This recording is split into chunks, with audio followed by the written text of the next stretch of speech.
Hello dear viewer, and thank you for joining me on day 22 of reading the Bible together. Today we are reading Genesis chapter 44 and 45 from the Old Testament, as well as Matthew chapter 13 verse 44 until chapter 14 verse 12 from the New Testament. Let's start. Genesis chapter 44, the missing cup. Joseph commanded the servant in charge of his house, "Fill the men's sacks with as much food as they can carry, and put each man's money in the top of his sack. Put my silver cup in the top of the youngest brother's sack, together with the money for his grain." He did as he was told. Early in the morning, the brothers were sent on their way with their donkeys. When they had gone only a short distance from the city, Joseph said to the servant in charge of his house, "Hurry after those men. When you catch up with them, ask them, 'Why have you paid back evil for good? Why did you steal my master's silver cup? It is the one he drinks from, the one he uses for divination. You have committed a serious crime.'" When the servant caught up with them, he repeated these words. They answered him, "What do you mean, sir, by talking like this? We swear that we have done no such thing. You know that we brought back to you from the land of Canaan the money we found in the top of our sacks. Why then should we steal silver or gold from your master's house? Sir, if any one of us is found to have it, he will be put to death, and the rest of us will become your slaves." He said, "I agree, but only the one who has taken the cup will become my slave, and the rest of you can go free." So they quickly lowered their sacks to the ground, and each man opened his sack. Joseph's servant searched carefully, beginning with the oldest and ending with the youngest, and the cup was found in Benjamin's sack. The brothers tore their clothes in sorrow, loaded their donkeys, and returned to the city. When Judah and his brothers came to Joseph's house, he was still there. They bowed down before him, and Joseph said, "What have you done? Didn't you know that a man in my position could find you out by practicing divination?" "What can we say to you, sir?" Judah answered. "How can we argue? How can we clear ourselves? God has uncovered our guilt. All of us are now your slaves, and not just the one with whom the cup was found." Joseph said, "Oh no, I would never do that. Only the one who had the cup will be my slave. The rest of you may go back safe and sound to your father." Judah pleads for Benjamin. Judah went up to Joseph and said, "Please, sir, allow me to speak with you freely. Don't be angry with me. You are like the king himself. Sir, you asked us, 'Do you have a father or another brother?' We answered, 'We have a father who is old and a younger brother, born to him in his old age. The boy's brother is dead, and he is the only one of his mother's children still alive. His father loves him very much. Sir, you told us to bring him here so that you could see him, and we answered that the boy could not leave his father. If he did, his father would die. Then you said, 'You will not be admitted to my presence again unless your younger brother comes with you.' When we went back to our father, we told him what you had said. Then he told us to return and buy a little food. We answered, 'We cannot go. We will not be admitted to the man's presence unless our youngest brother is with us. We can go only if our youngest brother goes also.' Our father said to us, 'You know that my wife Rachel bore me only 2 sons. One of them has already left me. He must have been torn to pieces by wild animals, because I have not seen him since he left. If you take this one from me now, and something happens to him, the sorrow you would cause me would kill me, as old as I am. And now, sir," Judah continued, "if I go back to my father without the boy, as soon as he sees that the boy is not with me, he will die. His life is wrapped up with the life of the boy, and he is so old that the sorrow we would cause him would kill him. What is more, I pledged my life to my father for the boy. I told him that if I did not bring the boy back to him, I would bear the blame all my life. And now, sir, I will stay here as your slave, in place of the boy. Let him go back with his brothers. How can I go back to my father if the boy is not with me?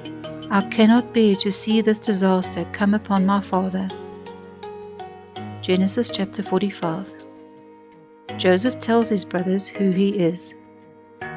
Joseph was no longer able to control his feelings in front of his servants, so he ordered them all to leave the room.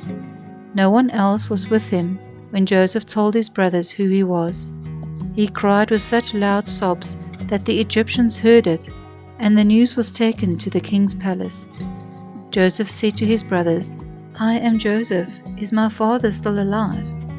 But when his brothers heard this, they were so terrified that they could not answer. Then Joseph said to them, "Please come closer." They did, and he said, "I am your brother Joseph, whom you sold into Egypt. Now do not be upset or blame yourselves because you sold me here. It was really God who sent me ahead of you to save people's lives. This is only the 2nd year of famine in the land.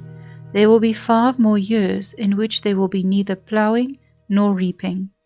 God sent me ahead of you to rescue you in this amazing way and to make sure that you and your descendants survive. So it was not really you who sent me here, but God. He has made me the king's highest official. I am in charge of this whole country. I am the ruler of all Egypt. Now hurry back to my father and tell him that this is what his son Joseph says. God has made me ruler of all Egypt. Come to me without delay. You can live in the region of Goshen, where you can be near me. You, your children, your grandchildren, your sheep, your goats, your cattle, and everything else that you have. If you are in Goshen, I can take care of you. There will still be 5 years of famine, and I do not want you, your family, and your livestock to starve." Joseph continued, "Now all of you, and you too, Benjamin, can see that I am really Joseph. Tell my father how powerful I am here in Egypt, and tell him about everything that you have seen. Then hurry and bring him here." He threw his arms around his brother Benjamin and began to cry. Benjamin also cried as he hugged him. Then, still weeping, he embraced each of his brothers and kissed them. After that, his brothers began to talk with him. When the news reached the palace that Joseph's brothers had come, the king and his officials were pleased. He said to Joseph, "Tell your brothers to load their animals and to return to the land of Canaan. Let them get their father and their families and come back here. I will give them the best land in Egypt, and they will have more than enough to live on. Tell them also to take wagons with them from Egypt for their wives and small children, and to bring their father with them. They are not to worry about leaving their possessions behind. The best in the whole land of Egypt will be theirs." Jacob's sons did as they were told. Joseph gave them wagons, as the king had ordered, and food for the trip. He also gave each of them a change of clothes, and he gave Benjamin 300 pieces of silver and 5 changes of clothes. He sent his father 10 donkeys loaded with the best Egyptian goods, and 10 donkeys loaded with grain, bread, and other food for the trip. He sent his brothers off, and as they left, he said to them, "Don't quarrel on the way." They left Egypt and went back to their father Jacob in Canaan. "Joseph is still alive," they told him. "He is the ruler of all Egypt." Jacob was stunned and could not believe them. But when they told him all that Joseph had said to them, and when he saw the wagons which Joseph had sent to take him to Egypt, he recovered from the shock. "My son Joseph is still alive," he said. "This is all I could ask for. I must go and see him before I die." Please feel free to pause the video here for time to reflect on what we have read. Let's continue.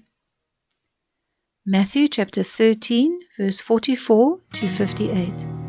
The parable of the hidden treasure. The kingdom of heaven is like this.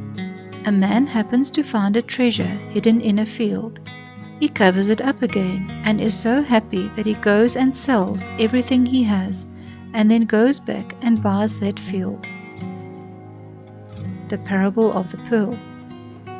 Also, the kingdom of heaven is like this. A man is looking for fine pearls, and when he finds one that is unusually fine, he goes and sells everything he has and buys that pearl. The parable of the net. Also, the kingdom of heaven is like this. Some fishermen throw their net out in the lake and catch all kinds of fish. When the net is full, they put it to shore and sit down to divide the fish. The good ones go into the buckets, the worthless ones are thrown away. It will be like this at the end of the age. The angels will go out and gather up the evil people from among the good, and will throw them into the fiery furnace, where they will cry and gnash their teeth. New truths and old. Do you understand these things? Jesus asked them. Yes, they answered.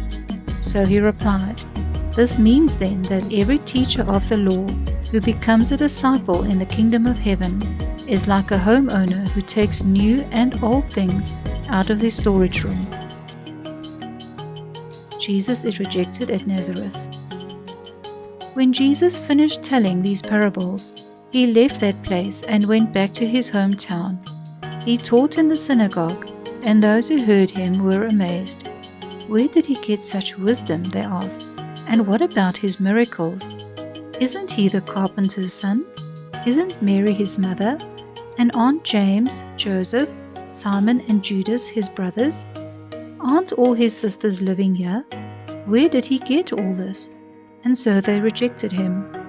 Jesus said to them, A prophet is respected everywhere except in his hometown and by his own family. Because they did not have faith, he did not perform many miracles there. Matthew chapter 14 verse 1 to 12. The death of John the Baptist. At that time Herod, the ruler of Galilee, heard about Jesus. He is really John the Baptist, who has come back to life, he told his officials. That is why he has this power to perform miracles. For Herod had earlier ordered John's arrest, and he had him tied up and put in prison. He had done this because of Herodias, his brother Philip's wife. For some time John the Baptist had told Herod, It isn't right for you to be married to Herodias. Herod wanted to kill him, but he was afraid of the Jewish people, because they considered John to be a prophet. On Herod's birthday, the daughter of Herodias danced in front of the whole group. Herod was so pleased that he promised her, I swear that I will give you anything you ask for. At her mother's suggestion, she asked him, Give me here and now the head of John the Baptist on a plate. The king was sad, but because of the promise he had made in front of all his guests, he gave orders that her wish be granted. So he had John beheaded in prison. The head was brought in on a plate and given to the girl, who took it to her mother. John's disciples came, carried away his body, and buried it. Then they went and told Jesus. Please feel free to pause the video here for time to reflect on what we have read.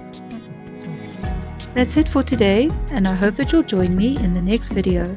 Wishing you a graceful morning, day, or evening.